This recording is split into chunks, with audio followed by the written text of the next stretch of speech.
안녕하세요. 오늘은 6월 24일 화요일입니다. 네, 오랜만에 S&P 500 맵을 보면서 시작해 보도록 하죠. 네. 보시는 것처럼 어떤 주가가 어떤 기업에 어떤 주가가 많이 올랐는지 딱 볼 수가 있죠. 네, 테슬라가 최근에 로보택시를 미국 오스틴에서 개시하면서 주가가 많이 오른 것을 볼 수가 있습니다. 근데 그럼에도 아직 348달러밖에 안 됐죠. 네, 그래서 계속해서 상승세를 이어나갈 수 있을지 지켜봐야 될 것 같고요. 테슬라뿐만 아니라 다른 자동차 회사들, GM이나 포드 같은 기업들의 주가 동향도 한번 살펴보면서 테슬라의 영향을 받았는지를 우리가 한번 생각해 보시면 좋을 것 같습니다. 그래서 여기 보시는 것처럼 컨슈머 사이클리컬 그 다음에 이게 슬래시 돼 있고 오토 매니팩처러 돼 있죠. 그러니까 결국에는 자동차 회사들인데 이 자동차 회사들이 전기차로 넘어가는 형태가 보이는지 또는 이제 자율주행 쪽으로 많이 넘어가려는지 그 태도를 우리가 볼 수 있을 것 같습니다. 자, 그리고 또 커다란 이슈가 그렇게 많이 있진 않은데 마이크로소프트는 486달러까지 올랐어요. 네, 야금야금 마이크로소프트는 어떻게 보면 되게 안정적인 주식이면서도 가치주 중에 하나죠. 대표적인 가치주. 그래서 마이크로소프트는 여러분들이 지속적으로 어떻게 보면 S&P 500이나 그 다음에 VO, 그 다음에 뭐 스파이, 그 다음 QQQ처럼 장기적으로 여러분들이 가져가시기 되게 안정적인 주식 중에 하나라고, 기업 중에 하나라고 생각합니다. 그렇기 때문에 이 마이크로소프트는 지속적으로 공부를 같이 해나가면서 굵직굵직한 이슈가 어떤 것들이 있는지를 여러분들이 생각해 보시면 좋은데, 최근에 마이크로소프트가 오픈 AI에서 이제 손을 이제 많이 투자를 하지 않겠다라는 그런 소식들이 들려 나오고 있죠. 그러다 보니까 그 영향으로 인해서 마이크로소프트가 과연 다른 어떤 기업들, 어떤 스타트업과 협업을 하게 될지, 그것들을 우리가 주목해 보면 좋을 것 같습니다. 그러나 마이크로소프트, 지금 보시는 것처럼 테크놀로지, 소프트웨어, 인프라스트럭처 영역을 포괄하고 있는 게 이 마이크로소프트인 걸 우리가 볼 수가 있죠.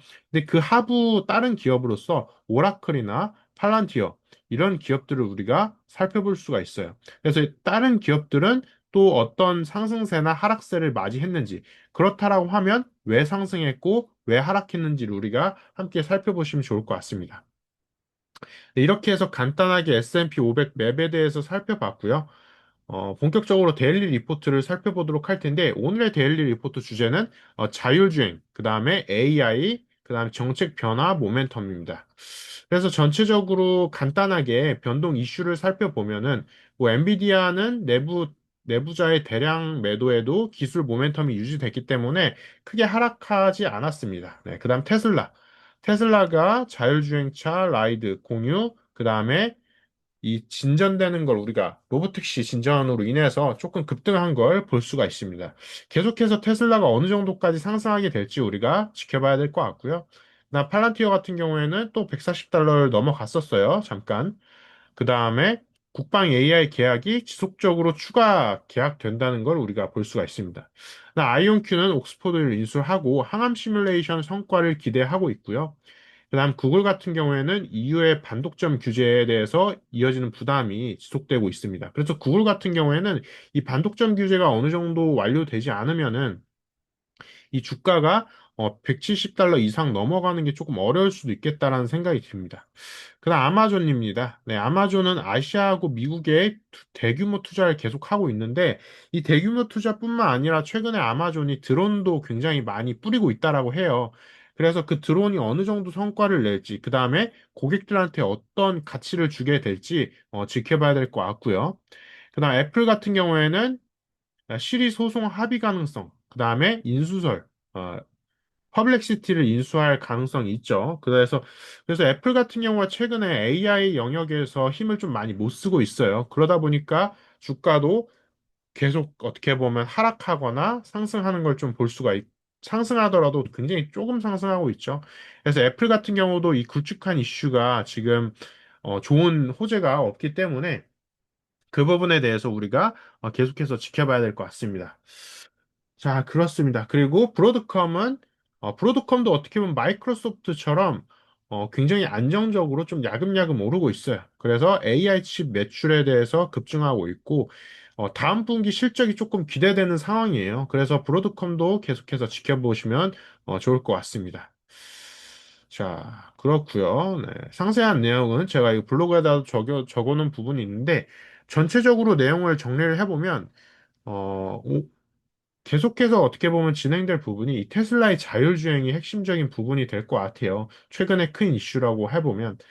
그 다음에 팔란티어나 아이온큐처럼 이 소프트웨어를 중점적으로 다루는 기업들은 아무래도 고밸류 종목이다 보니까 주가가 계속해서 오르는데도 불구하고 어떻게 보면 PR이나 그런 다른 수치들, 그 다음에 이 매출과 순이익, 이런 것들을 복합적으로 여러분들이 살펴보시면서 대응을 해나가시면 좋을 것 같고요.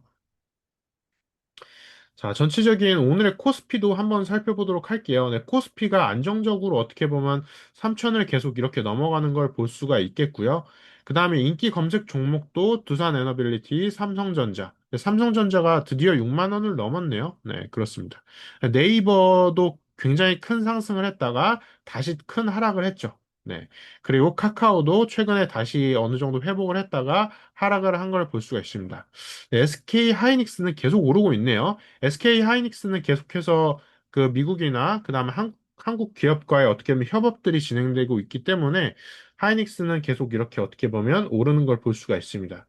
근데 그럼에도 조심해야 될 것들은 국내 주식들은 어떻게 보면 이 최근에 대통령이 바뀐 것뿐만 아니라 그다음에 국내 주식 같은 경우에는 이런 매출의 영향을 받는 것뿐만 아니라 다른 것들에도 영향을 굉장히 많이 받기 때문에 그리고 우리가 알 수 없는 어떤 공매도 세력들 그런 것들도 존재하죠. 그렇기 때문에 국내 주식에 투자를 할 때는 조심하시는 걸 추천드립니다. 그다음 해외 증시 이렇게 전체적으로 S&P 500이 다시 6천대를 회복한 걸 우리가 볼 수가 있겠고요. 주요 뉴스를 봐보면 아무래도 이 중동 휴전 소식이 갑자기 들려왔다라고 해요, 새벽에. 그렇기 때문에 어떻게 보면 이걸로 인해서 주가가 전체적으로 회복되지 않았을까라는 생각도 듭니다. 네, 그다음 로보택시에 대한 지속적인 안 좋은 내용, 그다음 좋은 내용이 이렇게 반복돼서 들려오고 있어요. 그래서 이런 것들은 뭐 다 마찬가지죠. 새로운 어떤 제품이 나왔을 때 그 제품을 어떻게 보면 부정적으로 공격하는 세력도 존재하고, 그다음 그 제품을 어떻게 보면 되게 그냥 막상 칭찬을 그냥 무작정 하시는 분들도 계시죠. 그렇기 때문에 이 로보택시에 대한 소식은 여러분들이 유튜브나 트위터 같은 곳에서 좀 제대로 된 영상들을 보시면서 정말 로보택시가 혁신적인 제품이 될지 차세대 아이폰이 될지 여러분들이 함께 살펴보시면 좋을 것 같습니다. 현재로선 로보택시에 관련된 어떻게 보면 많은 내용들이 나와 있지 않기 때문에 좀 기다렸다가 여러분들이 살펴보시면 좋을 것 같겠고요.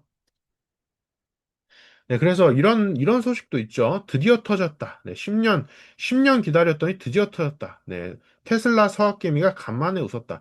그러니까 로보택시라는 어떻게 보면 제품이 테슬라에 어떻게 보면 정말 많이 오랫동안 준비된 제품이었기 때문에 이런 뉴스들이 지속적으로 나오는 것 같아요. 근데 이런 소식들은 어떻게 보면 무작정 기다렸다. 그러니까 이 기다린 거에 비해서 과연 정말 잘 나왔는지는 좀 다른 얘기이기 때문에 여러분들이 조금 기다렸다가 이 어떻게 보면 실제 미국에서 많이 시연된 것들을 여러분들이 살펴보시면서 테슬라의 기업에 대해서 투자를 할지 말지 여러분들이 지켜보시면 좋을 것 같아요. 네. 그리고 최근에 또 어떻게 보면 안 좋은 소식이 하나 있었어요. 이거는 제 추가적인 내용인데 힘센 헐스라는 기업에 투자하시는 분들도 계실 것 같습니다. 네, 저 같은 경우는 초반에 약간 투자를 했었고, 지금은 조금 투자를 안 하고 있는데, 이런 소식이 들려왔어요. 그러니까 어제 제가 힘센 헐스 주가를 잠깐 봤는데, 갑자기 급락을 하더라고요. 그러니까 왜 급락했지? 살펴보니까 이런 뉴스가 딱 하나 들어왔어요. 그러니까 급락이라고 했는데, 한 한 60달러대에서 40달러대로 하락을 했어요. 꽤 많이 하락을 했죠. 그러니까 노보 노디스크 이 기업에서 체중 감량 약물 협약을 종료했다라고 합니다. 네. 그러니까 이게 이 정확한 내용을 봐보면 덴마크 제약사 그 노보케어 파마시를 통해서 FDA 승인인 체중 감량 약물 위고비 여러분들 위고비 많이 아시죠? 그러니까 이 위고비에 대해서 힘센 얼스에는 직접 접근을 더 이상 제공하지 않겠다. 이런 소식을 밝혔습니다. 그러니까 위고비라는 게 지금 세계적으로 대한민국에서도 많이 어떻게 보면 판매가 되고 있다 보니까 굉장히 어떻게 보면 이 비만 치료제 그 부분에 있어서 굉장히 많은 판매를 일으키고 있는데 어떻게 보면 그게 매출에 영향을 많이 주기 때문에 이렇게 30% 가까이 좀 급락하지 않았을까라고 생각이 듭니다. 그래서 앞으로도 이 힘세널스가 근데 힘세널스의 주요 제품이 위고비는 아니겠죠. 위고비가 아니라 힘세널스는 AI나 그런 것들 활용해서 추가적으로 어떻게 보면 제품을 배송하고 그런 것들도 존재하기 때문에 이 힘세널스에 대해서는 앞으로 좀 지켜봐야 될 것 같습니다. 근데 단기적으로는 이 위고비라는 어떻게 보면 캐시카우라고 볼 수 있겠죠.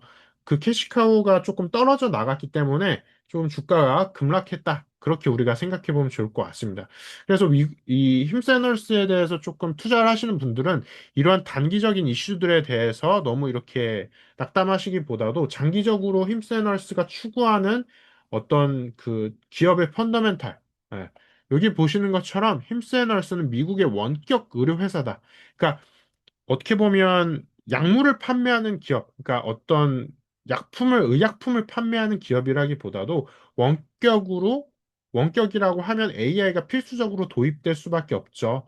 그렇기 때문에 원격으로 의료를 도와주는, 그러니까 처방약이 물론 포함이 되지만 일반 의약품이나 개인 위생용품을 제공하는, 그러니까 굉장히 많은 부분이 존재하기 때문에 이 부분 여러분들이 한번 지켜보시면서 이런 이슈들을 체크해 나가시면 좋을 것 같습니다. 네, 이렇게 해서 오늘도 간단하게 뉴스에 대해서 우리가 데일리 리포트로 살펴봤고요. 내일도 지속적으로 뉴스를 한번 보도록 하겠습니다.